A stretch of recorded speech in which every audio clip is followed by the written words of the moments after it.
Hi friends, बघा मी आज खिमा बनवणार आहे. आज खिम्याची रेसिपी दाखवते तुम्हाला. कांदा, कोथिंबीर, कस्तुरी मेथी, खसखस, हळद, घरचा मसाला, अद्रक लसूण पेस्ट आणि मीठ, टमाटर. आता एक कांदा भाजायचं तेल घालून. हे कांदा आणि हे खसखस वाटून घ्या. हे बघा फ्रेंड्स, आता याच्यामध्ये थोडं थोडं मसाला टाकायचं. मग याला एकजीव करून याचे उंडे बांधायचे. मीठ टाकले, अद्रक लसूण पेस्ट, मिरची पावडर, मसाला, हळद, हे सर्व आता वाटायचं. खलबत्त्यामध्ये कुटून घ्यायचं. आता हे सर्व मसाला घालून वाटून घेतले. आता याचे उंडे बनवायचे. थोडंसं तेल घालायचं. हे बघा फ्रेंड, आमचे खिम्याचे उंडे बनवून तयार आहे. आता कढई ठेवले. आता तेल टाकू.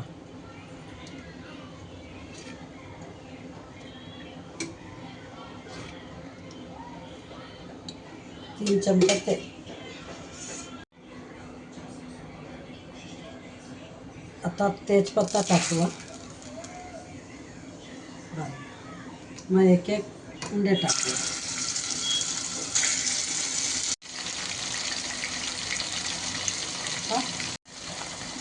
हे बघा फ्रेंड्स, हे असं तेलामध्ये फ्राय करून काढायचं. जास्त नाही, थोडंसं हलकं फ्राय करायचं.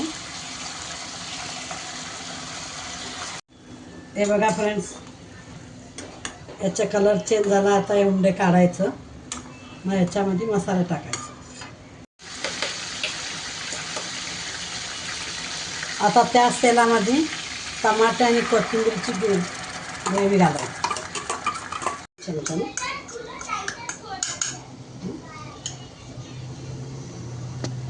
2 चमचा घरचा मसाला, 1 चमचा अद्रक लसूण पेस्ट, कस्तुरी मेथी, 1 चमचा कस्तुरी मेथी, हळद,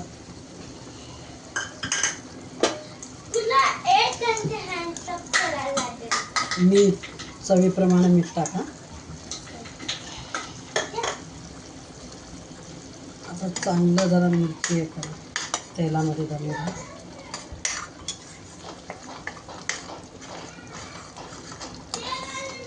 कांदा आणि खसखसचं पेस्ट जास्त नाही टाकायचं.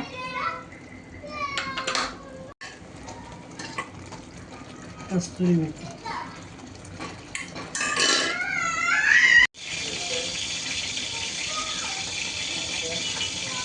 हे सुकं खोबरं खिसून भाजून वाटलेलं आहे. सुकं खोबऱ्याचं वाटण. हे बघा फ्रेंड्स, चांगलं सुक्कं झाला मसाला. पाणी पूर्ण आटलं आहे, तेल सुटलं आहे. आता हे मटणाचे उंडे घालायचे.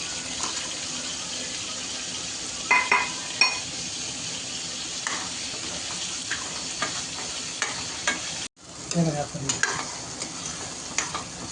उंडे पण चांगलं जमलं. त्याच्यात मीठ, मिरची, मसाला सर्व लागला आहे. आता हे मिक्सर दिलेलं पाणी आहे थोडंसं टाकायचं.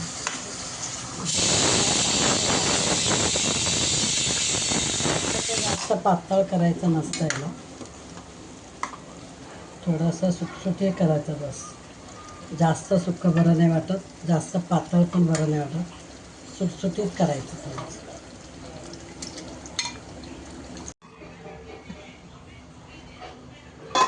हे बघा फ्रेंड्स, आमचा खिमा तयार आहे. खिम्याचे लाडू.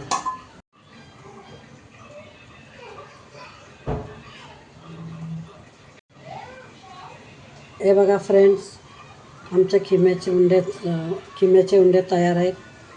या तुम्ही पण जेवायला या. आमचा व्हिडिओ आवडला असेल तर लाईक करा, फॉलो करा.